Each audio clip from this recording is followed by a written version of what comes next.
Hey everyone, so today I've got a deck profile for you, and it's actually Ariana Corona, and this is a very unique pair. But Ariana got us some pretty cool new cards that I really like. The problem is I felt like both the two new cards that revolve around Ariana as the champion kind of contradicted themselves. Tempest Punch I felt wanted to be more of an aggro card, and then Ariana's Resolve I felt more of a control based. But right now I don't think green really has a whole lot of good control cards, and what they do have is a decent amount of cards that can be aggro. So I wanted to run Tempest Punch as the centerpiece, and I do run one Ariana's Resolve, but that's because there's no real way to discard Kala to get a lot of benefit from Ariana's Resolve, so we are only playing one. But this deck is going to center around Tempest Punch, and I also thought Corona gave the deck a little bit of speed because there is some good red cards that I'm running in here, which Corona allows you to run, and then also there's a Argent card that benefits from Corona as well. So let's get into the deck. So starting off, we're going to start with our green cards. So we run 3 Skyship Engineer. The only reason we're running this is because it's a 1-drop 1000 power. The exhaustibility is pretty much worthless in this build, so it's just the beefiest 1-drop green card we have. We're also running 3 Sky Recruit. This is the main 1-drop. This plays into your Great Behemoth and also some of the other cards in here which we're featuring. So Sky Recruit, definitely our main 1-drop. For our 2 drops, we run Kala because we run Ariana, so obviously we're going to run this. We also run 3 Sandsea Traveler. We run a lot of low-cost cards, so whenever he attacks and activates another Shard, switching it back to active is going to come in very handy in this deck. So I also run 3 Grove Elemental. I know this is pretty nuts, but this deck's essentially a glass cannon, and there's so many low-cost cards in here that whenever your opponent gets to destroy one of your shards, it's not going to be that detrimental. And you want to ramp up with this as fast as possible and put as many cards on board as possible to try and win as fast as possible. So I'm testing out the 3 Grove Elemental. And then for our last green monster, we do run the 1 Garga. So moving on to spells, I play the 1 Vabriel's Final Gift. It helps you search out any of your combo pieces, your Great Behemoths, some of the red cards that we run in here, or the Argent card that we'll see here in a second. And for the new cards, we run the 3 Tempest Punch and the 1 Ariana's Resolve. So Ariana's Resolve is very good because it lets you get back your Ariana's Amulet and your Kala. You get to put the Kala into play and then Ariana's Amulet back into play as well. So you'll get to redraw the card for Ariana's Amulet, and then you have a free 1000 power unit on the board. The problem is there's no real way to get Kala into the discard zone. So the only way to do it is by having more than 7 cards in your hand, and that's the only way. So I only run 1 of these. I don't run any Ariana units, so just running 1. As far as Tempest Punch goes, this card is great. We run some pretty threatening monsters in here, and being able to have them untargetable is really nice against something like blue whenever they're trying to go in and destroy multiple towers. That is something that I kind of missed whenever I first read that. I thought it was only air units, but it's any unit, which is pretty crazy. And then being able to bring it back to your hand actually can be a benefit in this deck. So as a 1-cost instacast, I really like this card, and it's pretty much the centerpiece of this deck.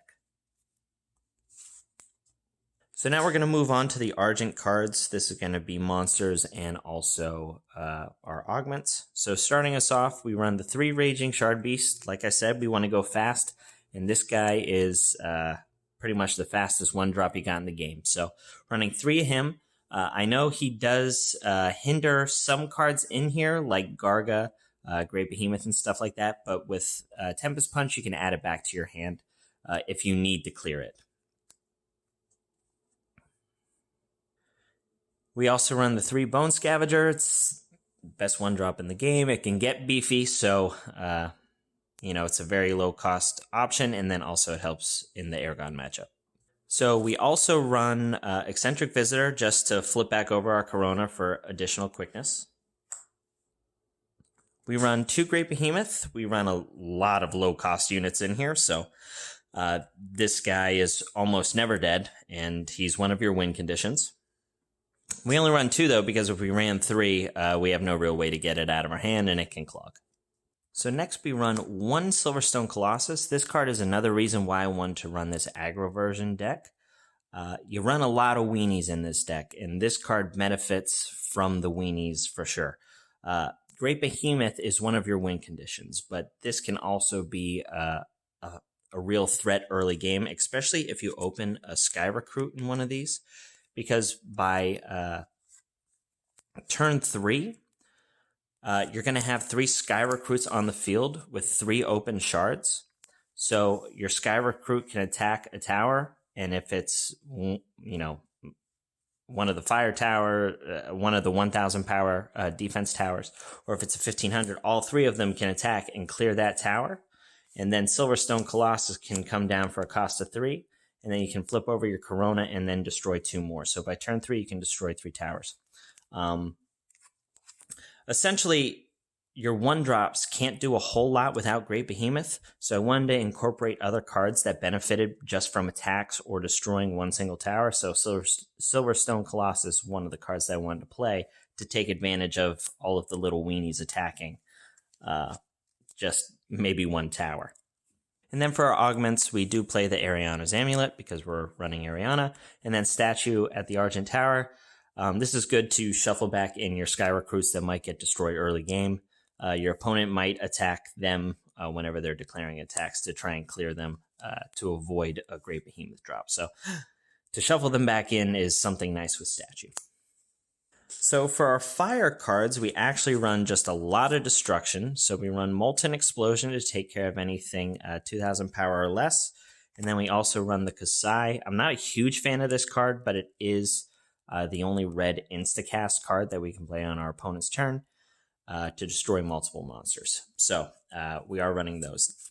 So the main reason I wanted to run red is because of Burning Blitzer. So like I said, it's kind of the same concept with Silverstone Colossus.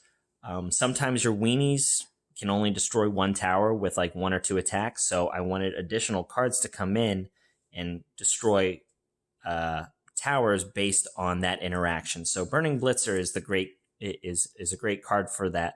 If 2 of your Sky Recruits attack, just scouting Burning Blitzer can then come in and then destroy 2 towers just because they attacked, even if they didn't destroy anything. So this is why I wanted to run Corona, so I could run Burning Blitzer. So those are all of the main deck cards.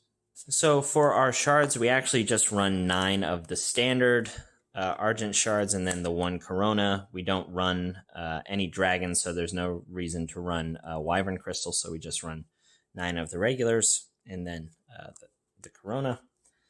And then our towers are just the standard towers. So this is my kind of take on it, guys. Let me know what you think. I don't know if Ariana's playable. I struggled really hard with trying to find something doable with Ariana, but this is my best attempt at something that's kind of fun to play and also something that I think could sneak out some wins. So let me know what you think in the comment section below. Like, please, subscribe, and as always, Zeppelin out.